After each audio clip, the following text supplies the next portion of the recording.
야, 이거야말로 정말 재미있는 드라마입니다. 최근에 봤던 악의 꽃도 이 정도는 아니었던 것 같은데 평범한 이야기를 상당히 흥미롭게 그려내어 보는 시청자들이 드라마에 집중할 수 있도록 잘 연출하였습니다. 가장 돋보인 것은 이야기 설명에 시간이 걸릴 수 있는 부분을 적절한 클리셰를 이용하여서 상당히 효과적으로 표현했다는 것이죠. 어쩌면 구미호디언 1화가 하고 싶었다는 것이 이런 것이 아닐까라는 생각이 듭니다.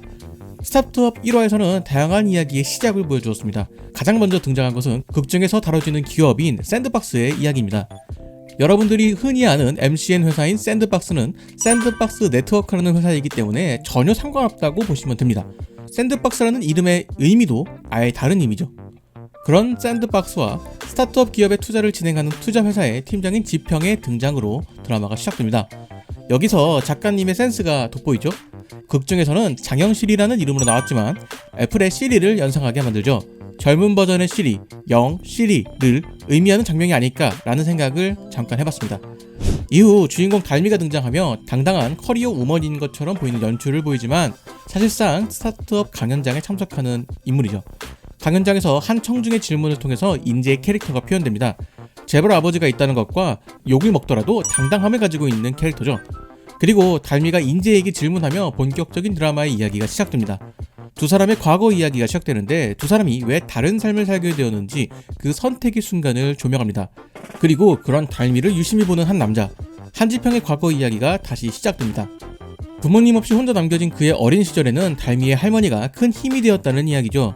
1화의 메인 이야기는 지평과 달미의 할머니 이야기가 주된 이야기로 등장했습니다.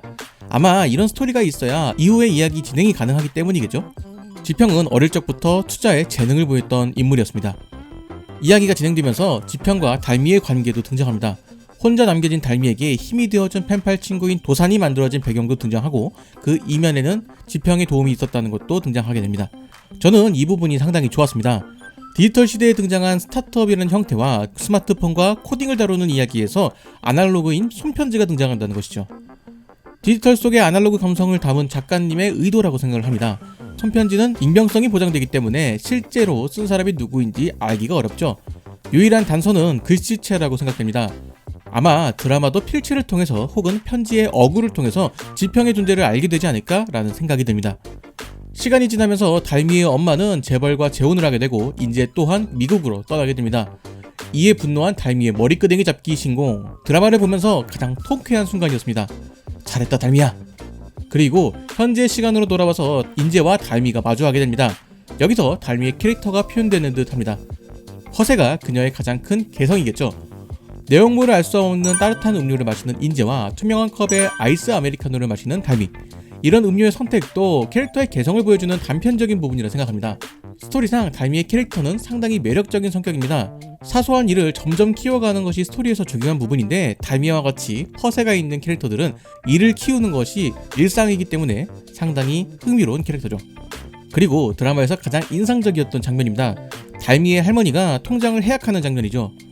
달미의 아빠에게 돈을 건네줄 때 분명 8천만 원처럼 보이는 돈이 아니었는데 왜 의심을 했을까요? 이후 이야기는 달미의 아빠 이야기로 돌아와서 투자 설명회를 진행하게 됩니다. 사실 수익에 대한 질문을 했을 때 거절당하는 것이 아닐까라는 생각을 했는데 이 부분에서 작가님의 특징이 잘 드러나는 것 같습니다. 스타트업이 초기 단계에서 공격적인 투자를 한다는 것은 이미 많이 알고 계실 겁니다. 세계적으로 유명한 기업인 아마존이나 쿠팡과 같은 기업은 창업 이후 지속적인 적자를 보고 있음에도 공격적인 투자를 멈추지 않고 있습니다. 이를 통해서 초기 이용자를 모으는 작업을 하고 있는 것이죠. 그런 실질적인 기업 운영 및 투자를 진행하는 모습에 대한 반영과 더불어서 기존의 클리셰를 따르는 듯 하면서도 조금씩 비트는 모습이 보입니다. 이런 모습들이 박혜련 작가님의 드라마가 매력적으로 보이는 이유가 아닐까 생각됩니다. 지평이 떠나는 과정에서도 드라마는 허투루 사용하지 않았습니다. 지평은 배신당했다고 생각을 했지만 할머니는 명의에 대한 이야기를 하죠. 이 점은 지평에게도 상당히 현실적인 경험이지 않았을까 생각합니다. 현실적으로 생각을 하면 타인의 명의를 빌리는 것은 상당히 위험한 일이죠. 물론 자신의 명의로 금융거래를 할 수 없기에 그랬다고는 하지만 지평에게 이런 상황을 조금 일찍 맞이한 것이 큰 도움이 됐었으리라 생각합니다. 그리고 할머니는 지평의 돈을 모두 돌려줍니다. 예비군도 끝나가는 어른의 입장에서 참 많은 것이 느껴졌습니다. 사실 이 상황에서 할머니가 돈을 모두 가져가도 지평은 할 말이 없거든요.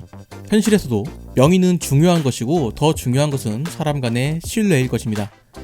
이후 샌드박스의 이야기가 등장하기 시작합니다. 달미를 위한 아빠의 마음이 반영된 것이 지금의 샌드박스라는 이름의 의미일 것입니다. 이런 이야기는 추후에 달미가 스타트업을 하게 되면서 샌드박스라는 회사가 완충제 역할을 해줄 것이라는 기대를 하게 만듭니다. 그리고 지평과 달미의 아빠는 서로 다른 버스에 올라탑니다. 그리고 다른 곳을 향해 가는 버스와 비행기를 타고 미국으로 가게 된 달미의 엄마와 인재, 서로 다른 선택을 하게 된 인물에 대한 이야기가 어떻게 흘러가게 될지 궁금하게 됩니다. 그 중에서도 달미의 아빠가 버스에서 일어나지 못하는 모습을 보입니다. 과연 달미의 아빠는 어떻게 되었을까요? 아버지 죽지 마세요. 그리고 드라마는 지평과 할머니의 만남 그리고 도산의 등장으로 마무리합니다. 과연 이 화에는 어떤 이야기가 등장할까요? 되게 괜찮은 드라마의 1회를 볼 때면 재미있겠다라는 감상이 듭니다. 하지만 스타트업은 재미있다라는 감성이 들었습니다. 재미있겠다라는 표현은 앞으로 펼쳐질 이야기에 대한 기대감이라면, 스타트업은 1회 자체만으로도 충분히 재미있는 드라마였기에 재미있다라는 감상이 가능한 것이죠. 아마 구미호전 1화에서 하려던 것이 이런 것이 아닐까 싶습니다. 1화의 이야기는 상당히 유기적으로 잘 연결되었고 덕분에 이야기의 시점 이동도 상당히 자연스러웠습니다. 지평의 이야기로 시작되어 인재의 소개, 인재와 달미의 관계, 지평의 과거와 달미 할머니와의 관계, 달미의 친구인 도산, 지평과 달미 할머니의 이별, 달미 아빠의 이야기, 샌드박스라는 이름의 이유까지 90분이라는 시간 동안 상당히 효과적으로 이야기를 풀어내었습니다. 이야기의 시작으로 1화가 상당히 성공적이었다는 생각이 듭니다. 거기에 드라마의 흥미를 유발하도록 하는 주인공이 모르는 비밀에 대한 부분도 잘 깔아놓았습니다. 도산의 존재와 과거 사연 그리고 샌드박스의 이야기 등은 달미와 연관되어 있음에도 달미는 모르는 이야기로 남아있습니다. 특히나 달미가 추후에 스타트업을 하게 되었을 때 샌드박스의 지원을 받게 되는 이야기로 흘러갈 것이라 생각이 되는데, 이 과정에서 달미 아빠에 대한 이야기가 어떻게 반영될지 상당히 궁금합니다. 더불어 달미의 가족이 흩어지게 된 계기인 돈을 버는 것과 자신이 하고 싶은 일에 대한 이야기도 재미있게 풀어낼 것이라 생각합니다. 스타트업이라는 것 자체가 자신이 하고 싶은 일을 하기 위한 청춘들의 도전이라는 것을 생각해보면 이런 가치는 상당히 중요할 것으로 보입니다.